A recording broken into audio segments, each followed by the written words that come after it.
फिदा का गिरना सिर्फ एक्सीडेंट नहीं था, ये फरासत अंकल के लिए गोल्डन चांस था।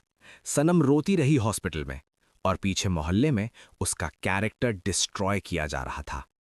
और जब फिदा अकेला बेड पे था, फरासत अंकल ने वो सेंटेंस बोला जो रिश्तों में जहर बन जाता है। बेटा, तुम्हें पता है ना, लोग तुम्हारी बीवी के बारे में क्या कहते हैं? आज के एपिसोड की स्टार्टिंग ही इमोशनल टेंशन से होती है। सनम के चेहरे पे वही दुख, वही थकान, और फिदा अपनी सॉरी सॉरी वाली डिप्लोमेसी लेकर आ जाता है।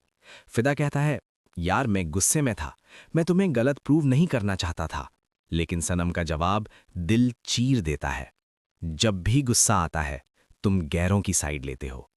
और यहां से क्लियर हो जाता है कि सनम सिर्फ नाराज नहीं, सनम के अंदर एक डर बैठ गया है कि कल को फिर कोई फरासत अंकल जैसा बंदा आया तो फिदा फिर वही करेगा।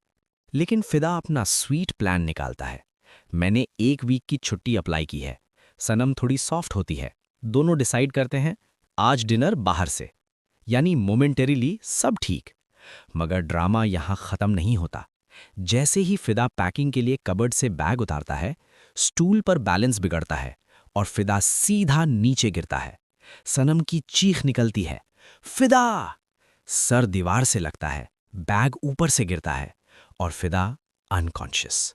सनम का रो रो के बुरा हाल, एम्बुलेंस, हॉस्पिटल, बैंडेज, पैनिक। और ऑडियंस को समझ आ जाता है ये सीन सिर्फ एक्सीडेंट नहीं, ये सीन एक वार्निंग है। सनम जितनी इमोशनल है उतनी ही आसानी से प्रेशर में टूट सकती है। और इसी वीकनेस को फरासत अंकल वेपन बनाने वाले हैं।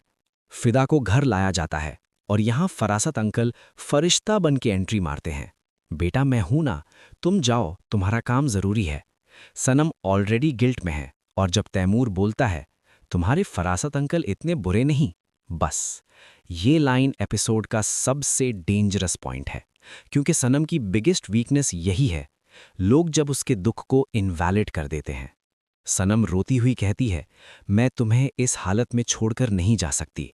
लेकिन फिदा का डायलॉग पूरे एपिसोड का इमोशनल पंच है, मेरी जान, तुम्हारी खुशी से बढ़कर मेरे लिए कुछ नहीं।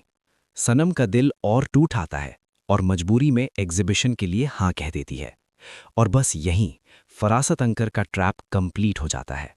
सनम जब बैग लेकर जा रही होती है, फरासत अंकल मोहल्ले वालों के सामने खड़े होकर बोलते हैं, देखो, शौहर बेड पे पड़ा है और बीवी का पर्स रेडी है, 24 घंटे टिकती नहीं।